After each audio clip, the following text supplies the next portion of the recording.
Welcome to this episode of our podcast, Fear Less Do More. Today I'm chatting with Drew Dalton. Drew is one of the most energetic and enthusiastic people I have ever met in my life. He's also multi-talented. He's a charity chief exec, he's a lecturer, he's an activist, and he's an author. There is some content that some listeners today may find upsetting, particularly around sexual violence. But if you do listen, you'll find that these issues are highlighted from the perspective of education and awareness raising. And Drew's also incredibly entertaining. There's a lot of laughs to be heard in this episode. Hi Drew, thanks for joining me today. You're welcome, it's a pleasure. The first time I think we met, you were talking about some of the research that you do as part of your day job. Yeah. So I thought that was quite a good place to start so that everybody gets the same introduction to you that I got. So tell me about that research, because really interesting stuff around the tension between climate change and how it impacts marginalised communities. Yeah, so with the climate emergency, it's held as the great equalizer, isn't it? It's going to affect all people similarly, rich or poor, no matter where you are in the world, and that kind of narrative floats around. What I was interested in is how does it affect marginalised groups? And so I started to look into LGBTQI plus people or sexual gender minorities, and what does that mean for them? And as I looked a little bit deeper, I started to see that actually your sexuality, your gender identity is uniquely tied to that of the climate emergency effects. So as we start to see more extreme weather events, either flooding, flash flooding, or baking heat, we also tie that with the high rise of homelessness rates amongst LGBTQI plus people. So they're more likely to be made homeless, they're more likely to be facing the front end of extreme weather events. And we see this no better than in a place like Kingston in Jamaica, where we see the Gully Queens who face this, the self-titled Gully Queens, who have faced the unique edge of homophobia and family rejection. And so they live in the storm shelters of Kingston, Jamaica. Jamaica is also hugely impacted by the climate emergency, and it suffers from flash flooding as a result with sea level rises. And that flash flooding can happen really quickly. So they're in those storm drains, usually relying on sex work, facing public ridicule and stigma and taboo, and the drains flood and they're at risk of dying. But it's the only place it can go. There's nowhere else. So these are where even something that we would see is perhaps happened in the bedroom, which is often the refrain, isn't it? Your private life is actually attached very heavily to something global, such as a climate emergency. And they're not the only example of that. There's many more. The research that you do, I mean, I know that you are an activist and you will want whatever you do to have an impact. How can what you do around highlighting and showcasing these really extreme cases of disproportionate effect of climate change, how can that help actually to change the narrative and change what happens in practice? Well, this is the next step, because we want international development organisations, relief organisations actually considering sexual and gender minorities in the work that they do, because at the moment they're not. And so what we've seen is, I remember there was a huge super typhoon in Nepal, and at the end of it, they created disaster relief shelters with the binary of man and woman. But in Nepal, there's the third gender. Right. So they were actually not allowed in either. So where do you go? And we face the same situation with the Aravani in Sri Lanka and India after the Boxing Day tsunami.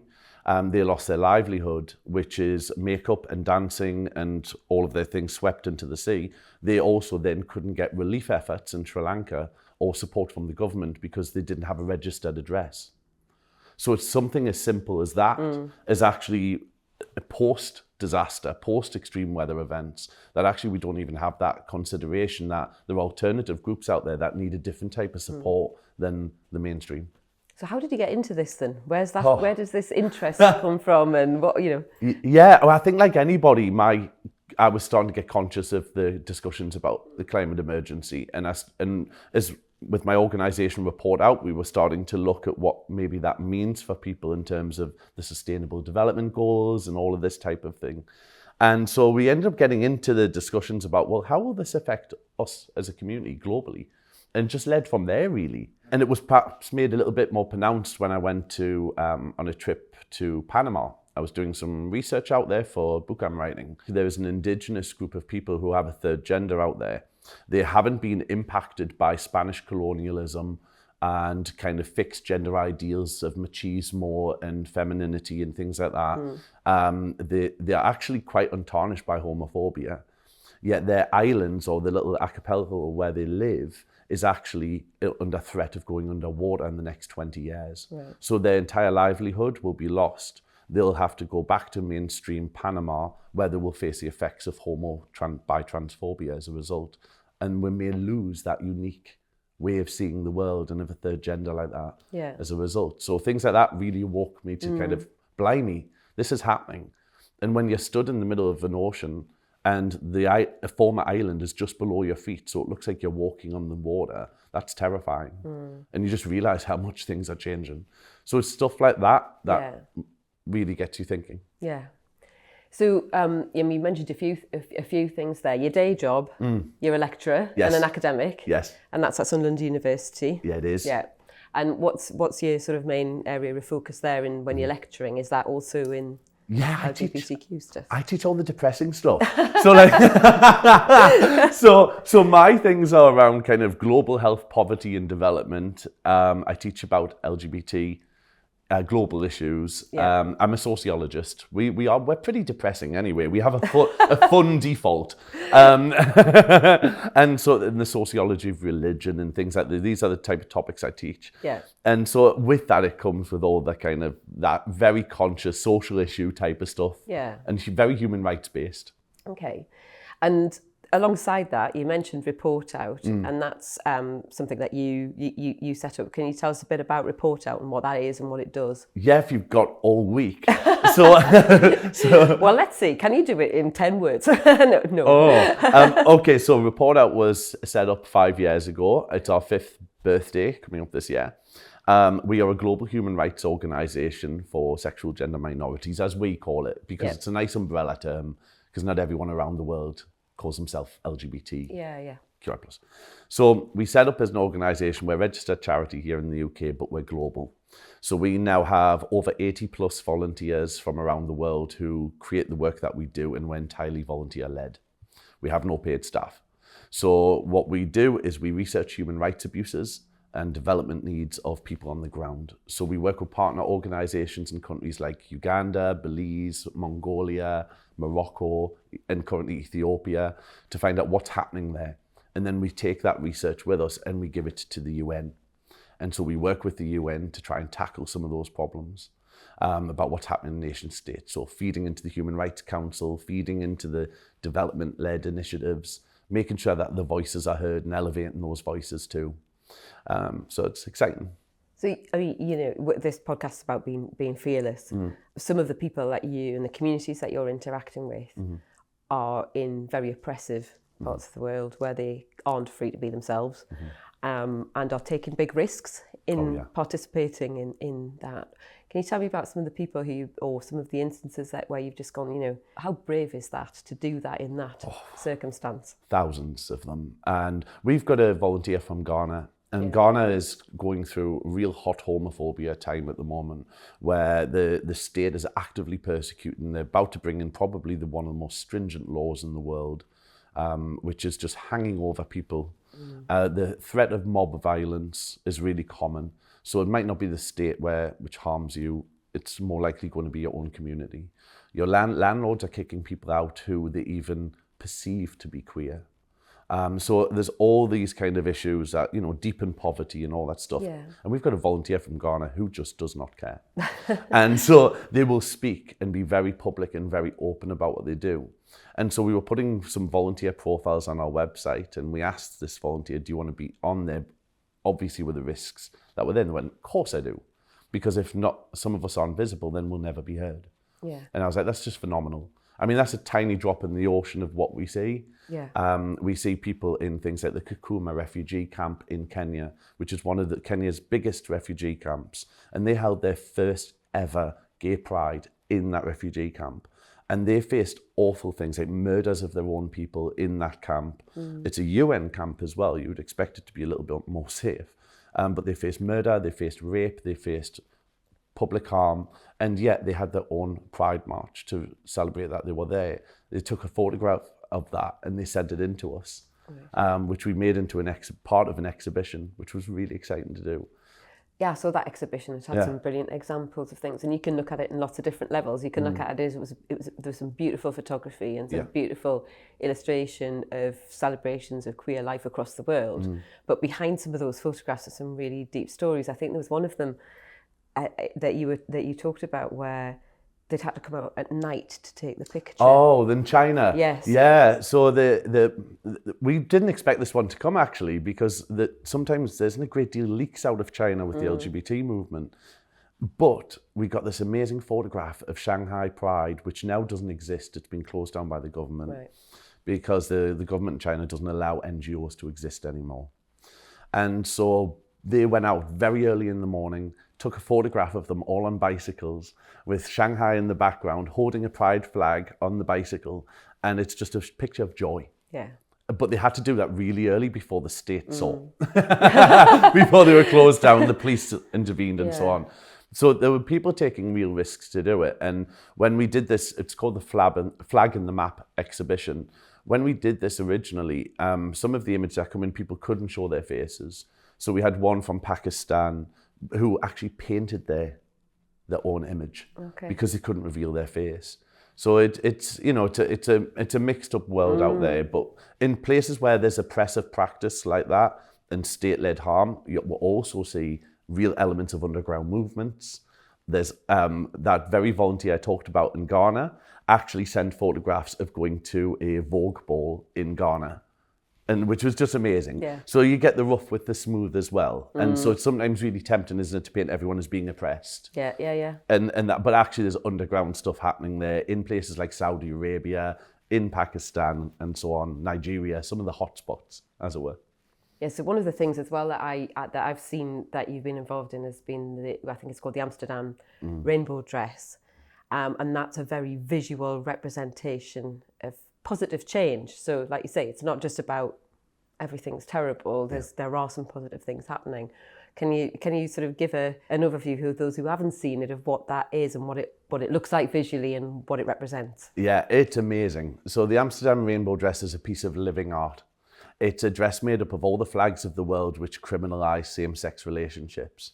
And when we started ReportOUT 5 years ago, we were talking about 75 countries which did that. Now, close to 5 years later, we're talking about 62, 63.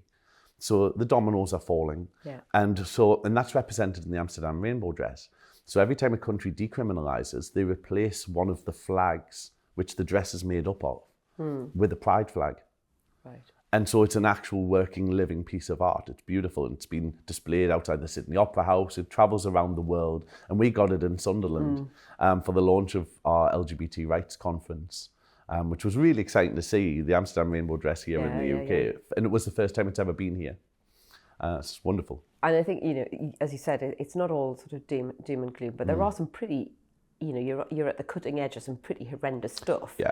How do you manage that from an emotional point of view? Because it must have an impact on you. Yeah, it does. It's especially when you hear some of the extreme things that come through. I'll never forget when I first set up ReportOUT, one of the first stories that came to us was a woman from, I think it was Burundi. And she had been raped. She was a trans woman. She'd been raped by a guy. And she went to the police to report the case. And the police said to her, "We don't believe you because you're a man." And so they wouldn't even take her seriously with what happened. And under the belief that men cannot be raped. Yeah. And so that stuff really affects you. Yeah. You can't not take that away with you at night. But the beauty is we've got 80 plus people who we can all sit and lean on and support. And we find a lot of humour in, not in what we see, but in supporting each other to try and get through it. So there's an element of desensitization sometimes where you think, I'm just getting on with my job and what I need to do. But then there's cases like that just hit you from nowhere. And you're like, ooh, okay. But we've got a supportive group. We rely on each other. We lean on each other. Yeah. That's how it should be. And you're looking at what what the impact you can make and what you can achieve. So looking into the positivity all the time can keep you driving forwards. Just popping in to say, if you are enjoying the conversation so far and want to make sure you keep up to date with other episodes, then please hit follow or subscribe wherever you're listening. Let's jump back into the conversation now. Where do you want to take it? Where do you want Report Out to go? Oh, wow, that's a good question, because it's my second job that I don't get paid for. Yeah. So, but I'd love to have a CEO at some point. That would be wonderful. But just to help run the charity a little better. But realistically, where I want us to be is I want us to keep growing. I want us to keep doing what we do. We've got a good reputation, and we're growing that reputation. We're starting to develop into new projects. And we're that kind of sparky organisation. We're like, what can we do next? So like, I can't imagine you ever sort of think, oh, I'm quite happy now. That's it. I'm not doing any more. Oh yeah. I mean, I can't sit still for long. I mean, I'm already twitchy. So yeah, I can't sit still for long. And the beauty is we're led by what the volunteers think we need as well, and what our reach out is. Yeah. So I'd like to see more of that. I think we're doing really well where we are. But you know, like everything, it's challenging times for charities and NGOs. We just need to keep doing what we're doing and keep doing it well, I think. Yeah. And you've got other sort of strands of it as well, and you've got Educate Out and things like that. Is that the intention to build those different strands as well? Yeah, we have a large part of what we do is educating the public. Yeah. And so that's through things like bringing the Amsterdam Rainbow Dress. It's through events and conferences and things like that. It's the education wing of what we do. We offer online courses that people can go along to, and we train up new campaigners. Right. So every year, usually about once or twice a year, we train 20 new campaigners from 20 different countries on how to be an activist. So they can then take those skills away and do it themselves in their own countries. So we're really always happy to see kind of like 20 different social changes happening around the world. Yeah. It's great. So, you know, activism itself, lots of people talk about being activists. What is it that drives you to become so passionate about things that you need to change them? Oh, I think it's always a mix of things, isn't it? Or it is with me. I think with me, I have never liked seeing injustice happen. I mean, that sounds cliche and corny, doesn't it? But it's true. But I think on a personal level, I've lived through some of it myself. You know, I come from a very small working class community where it was not good at all to be out in any way, shape or form. I know those kind of levels of restrictions, and that might not be the same as someone else globally, but I know what that feels like. And I think it kind of, that channels what you want to do, doesn't it? Really does. And I can't sit back. I'm very bad at sitting back with things. And I'm an absolute yes person. Drew, do you want to do this? Yes, is the answer. Yes, of course I do. I absolutely want to do it. that. That'll be if I'm looking for volunteers for things. I know. Well, someone once told me that try saying yes to everything, and you never know which direction your life's going to take you in. And do you know what? You may end up in a pickle sometimes, but on the whole, it leads you into some great directions. And if it doesn't, you learn something. Yeah, you absolutely do. Somebody once said to me, don't ever say no to a meeting with somebody you don't know. Yeah. Because you never know what that might bring. Absolutely. So yeah, no, I completely agree with that. Yeah. And one of the things that you did through your activism in the past was something that I think is incredibly fearless at a time when there was lots of fear, was around positive allies. Oh yeah. Can you tell us a bit about that? I mean, I know there's a sort of personal story behind that as well. Yeah. So I lived through the 1980s. I remember the Don't Die of Ignorance adverts. I remember them quite vividly from being young, with the falling tombstones and leaflets to all the houses. And terror. Yeah, absolute terror. But I still didn't know a great deal about HIV, if I'm being honest. I kind of went through life not knowing that much about it. And then I had a really nice opportunity where I was studying my master's degree, and a very good friend of mine who lived in Barcelona said, why don't you come and write your thesis with me? And I was like, that sounds fun. So you're telling me you're going to give me free accommodation, live in Barcelona, write my thesis. And he said, yeah, absolutely. And at the time I was doing kind of term-based work. So I was off for the summer. And I was like, I never get these opportunities. This is going to be great. So say yes. So I did. I went out there, and we got really close to each other during that time. I wrote my thesis in a week, by the way. We partied way too much. Yeah. And he said to me, I've got something to tell you. He said, and I only tell people I'm really close to, I'm actually living with HIV. And at that point, that absolutely rocked my world. And I thought, okay, I know nothing about this. What can I do? So I got back to the UK, handed in the thesis, and then went to a local HIV organisation where I thought, I'm going to raise some money for World AIDS Day. It's coming up on December the 1st. Yep. What can I do about it? And I got, some money together with friends and family, walked into the organisation, and I don't know what happened next, but I came out with a volunteer form. And I was like, how did this happen? And so I applied to be a volunteer, thought, what can I do? I'm a qualified teacher, if that's any use. And they said, we'll put you onto the education campaigns. And I was like, I'm going to have to really educate myself quite quickly in that case then, because I don't feel I know that much. Educate other people. Yeah. So I ended up spending a lot of time just talking to clients, service users who were there about their own lives, doing some kind of more academic research behind it. Yeah. And then we started to run an education project. And over the years, that's just got bigger and bigger and bigger. So it ended up being what started off as a mini course on HIV and AIDS awareness. There's now trained over about 7,000 people everywhere in kind of what that means for organisations, for making your workplace cultures better, because we've seen so many cases of discrimination with people living with HIV, even though it's protected by the Equality Act here in the UK of 2010. Yet a lot of employers don't know that. And so I spent a lot of time with the organisation, very much powered by what my friend had told me, and how I thought I could be a better friend by knowing more about it. And so it's just all went from there, and that led to Positive Allies.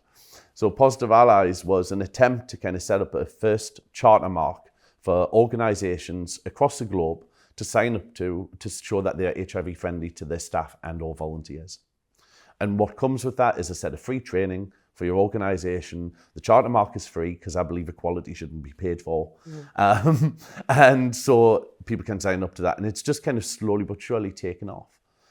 So it's wonderful to see, universities, a secondary school is the first organisation to sign up to it. Wow. It was wonderful. Yeah. I thought this is going to be my own charity, isn't it? Set a standard, but it wasn't. It was a secondary school. And I was like, that's amazing. Yeah. And so people are actively building on the work that they've done. They're not just sending their staff to the training and that's it. They're then sending us photographs of what they're doing for World AIDS Day or HIV testing week. And we're seeing, I think, friendlier workplaces, at least I hope it is. And how much of that do you think is because people have sort of realised that it's unfair to treat people with HIV or AIDS in a different way, as opposed to some of the fear has gone because there is now treatment, you can manage HIV on a day-to-day basis. It's not the death sentence that we were all told it was in the 80s. Yeah. Why do you think there's been a sort of change in attitude? It's an interesting one because I think almost the medical side of HIV has been a victim of its own success. So antiretrovirals came out in 1996 and that is now amazing for people living with HIV. It's changed people's lives, even down to pregnancy and things like this, opens up new opportunities. The problem is we stopped then talking about the stigma because it was, I just take a tablet a day. And usually the kind of pressure, as with most activism, the pressure always gets placed back on the minority group, doesn't it, to make that change happen. And so I think what's ended up happening is that people have gone, okay, well, I can lead a normal life. And the government then thought, well, what's the point in tackling stigma campaigns? We haven't had a HIV campaign since 1987, That's terrifying. A government-funded public HIV campaign. The last memory people have is the tombstones. It's a tombstone, yeah. But I think it's been a victim of its own success in that sense. And that's not to say that activism in HIV isn't making a difference, it is. But it's left to the HIV organisations to do that, the HIV activists. That means the public aren't talking about HIV stigma. So you've still got beliefs out there, people who are washing glasses and not shaking bleaching, hands with people. Not shaking hands. We've got cases of dentists who only see HIV, people living with HIV, at the end of the day so they can bleach out the treatment centre. We've got cases of nurses double gloving when they don't need to. Yeah. So it's rife. There's stories of people who've been, a case in point of one woman we worked with, she had been outed as living with HIV to an entire workplace via an email chain to thousands of staff. and yet she hadn't even taught her kids. So you can imagine the stigma's still there. We haven't tackled it, and we've left that as an undercurrent, whilst the main narrative is everything's okay, just take a tablet. Yeah. Ooh, interesting stuff. I mean, you've really have pushed the boundaries. You've not been somebody who has shied away some really, really tough stuff. How much do you think your sort of personal identity has been part of that? Oh, hugely, yeah. I think as a bisexual man, that feeds into everything I do. I'm a proud bi warrior. I really am. Join the club. Yeah, exactly. There's not enough of us. Well, there are actually. There's loads of us. Yeah, we're just not very good at collecting together. So I think that's a huge part of it. I think I've got an absolute and utter imposter syndrome, but where I think that big shiny light's going to shine on me and go, Drew, you haven't got a clue what you're talking about, do you? So, but I think that kind of partly that insecurity feeds you. Yeah. And makes you want to do better and continue to learn more. So I think that actually can be a positive thing in many senses, not a negative thing. Yeah. I think I learned a lesson when I was 18 from my A-level English literature teacher. Thank you, Mr. Hannaford, if you're watching this. But he said, regret's a useless emotion. Mm-hmm. He said, all of the emotions in the world can create something, even the ones we perceive as negative. So rage, passion, they've all created works of art. He said, regret's the only one that's never created anything. And I was like, wow. Wow, that's really, great, isn't it? And that stayed as part of my identity. Yeah. It's my little motto that I've took forward. And I thought, I'm not going to regret anything I do. I'll just learn from it. Yeah. So, yeah, I think my identity drives what I do in many, many ways. Mm-hmm. It can't not. Absolutely can't not. And exciting thing is that you're writing a book. Yes, so yes. Tell me about your book. Okay, so I'm a little bit terrified with this one, I'm not going to lie. So I'm writing a book called Broken Rainbow, and it's about the nature of global homo-bi-transphobia around the world. And it's looking at different regions. So, for example, the Middle East and North Africa, Asia, Europe, South America. And I'm interviewing people around the world about what homophobia, as a shorthand term, looks like in those regions. And is there anything where that binds them all together? So I'm really interested in what that could look like. And I've interviewed now over 70 people, from diplomats to people working at the UN, to activists on the ground, to politicians, asking them, what does this look like to you in your region? And what the stuff that's coming out of it's been fascinating. So yeah, writing a book. I'm now going to analyze all this data and somehow magically pull it together. And it just looks flawless, isn't it? You know, when I pictured myself as an Angela Lansbury murder, she wrote, you know, with a typewriter, ching. And actually, I'm now looking at all this data going, crikey, where do I begin? Because it's people's lives. People's lives where they've really opened up about a situation in Afghanistan where I was interviewing a guy who lived 100 meters away from the Taliban. And talking about the experiences of what that means, from where he's seeing walls pushed down onto gay men or being stoned to death or thrown from a tower. Yeah. And he escaped that and moved to Spain. He got out. He was one of the last of the flights that left. Yeah.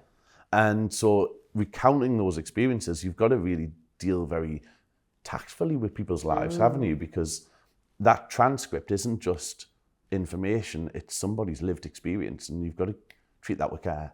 And how do you find all of these people? I presume part of it's through the ReportOUT network. You meet interesting characters, but... Yeah, it's a mix of everything. It's a mix of people we know at ReportOUT and who have snowballed us elsewhere and said, okay, we know someone who we can speak to. Thank you for LinkedIn existing. That's very, very useful. But also through people you meet at conferences, people you meet in networks, things like this. I think since COVID, what's brought us together a lot more in so many ways is the online meetings.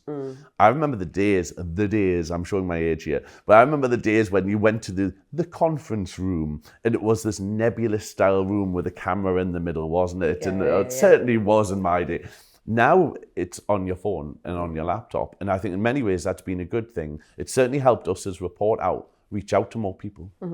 And so, you know, Teams and Zoom and all that stuff we're really thankful for, because we wouldn't have been able to do half of our work in half the amount of time that we do. Yeah. So that's your sort of day to day, your Yeah. busy life. Yeah. Not much going on. So you've obviously got loads of time to be doing stuff just for you. Oh, So, apparently. so what do you do to chill out? Oh, I travel. I love to travel. So I love photography. And I love Lego. And I combine Lego and photography together. So everywhere I go, I take a tiny little mini figurine, which represents, it's usually quite stereotypical to be fair, of that country. And I take that little Lego figurine with me everywhere. And they have a little backstory. They've got a little story that gets told because I'm off to Japan in July. So I've already bought my mini Japanese figures. So I love Lego. I'm a big kid at heart in that sense, but I really like photography too. I like taking images. It's maybe the sociologist in me. I'm nosy. Yeah. I like people's lives. And maybe that's where the Lego comes from, because it's about building communities, right? Oh, right. So maybe that's all linked weirdly together. I don't know. And what do you do with these photos? Have you got an Instagram account or something that we can follow? I just put them online on my Instagram or Facebook or wherever, and then just bore people with them, and so create these imaginary scenarios. But I'm a huge reader, obviously. It kind of goes it's part for the job being an academic. But I like to do adventurous things. Mm-hmm. So give me a situation and I'll do it. Whether it's a bungee jump or a whitewater rafting thing or whatever, I'm all over that. So what are you doing in Japan then?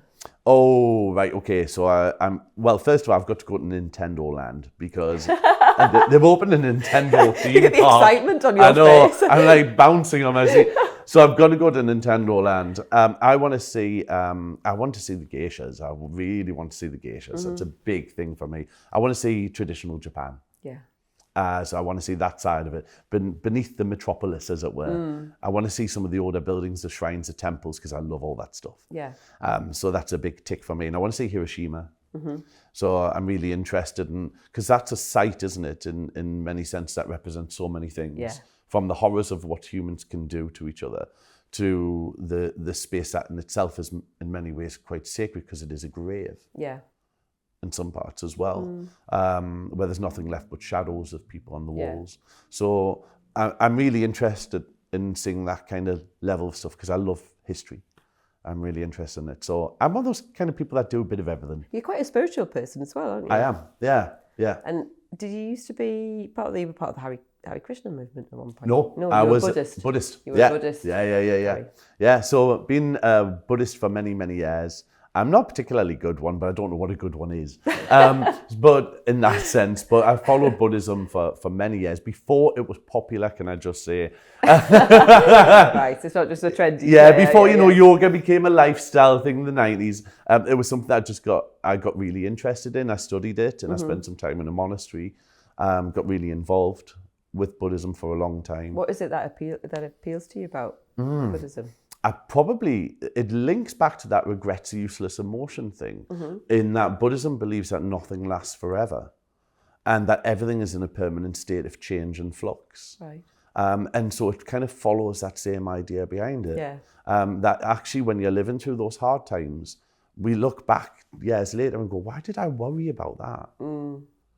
And actually that's the same type of thing, isn't it? Yeah. And so that's where the Buddhism really helps, I think. And probably I left that out, the identity question before, when you asked about my identity, but that actually feeds into that, about how I see the world and how I see things as changing. I'm very glass half full. Hey. So I'm very glass half full about things. And I think that, the conditions we're in at the moment do have potential for change. So yeah. And this podcast's called Fear Less, Do More. What do you wish you were more fearless about? Clowns. Moths. That has got to be the best answer. I'm terrified. Okay, Clowns. So on a very base level, I'm terrified of clowns and porcelain dolls, and Right. I don't like moths. Because and I don't like butterflies either. They're terrified. So they're just moths with crayons. So at a base level, they're things I wish I was less fearful of. So you don't make little Lego figures of clowns? No, there's never a Lego clown. No, that's my worst nightmare. But in terms of the bigger stuff, I'm not scared of that much. I'm not scared of people. People don't scare me. But I can be scared of their actions. sometimes. So I sometimes look at the world we're in right now and think, oh, we seem to be edging toward more conflict, and that raises a little bit of the hairs up more than anything else. The other part of the podcast is it's Fear Less, Do More. What would you like to be doing more of in the future? Oh, ideal world. I would love to spend much more time working in human rights related things, and it's my field. Yeah. And it's what I'm interested in, and it's what the change I want to make in the world. So for me, anything more human rights based, I'm there. Absolutely there. That's what I want to do more of. And of course, I want to do the fun stuff too. But sometimes I sacrifice that and want to kind of maintain my direction that way. Yeah. So. Well, keep doing what you're doing because you're making an impact and in areas that there isn't much focus on. So I think that's brilliant, and I'm really pleased that you've chatted to me about it today and been so honest and open and just you. It's been a pleasure. Thank you. Thanks very much. Thanks for listening. We hope you enjoyed that episode of our podcast, Fear Less, Do More. If you did, then please follow or subscribe. If you enjoyed what we talked about in this episode, then you might enjoy this one here, which is also linked in the show notes. Thanks for listening.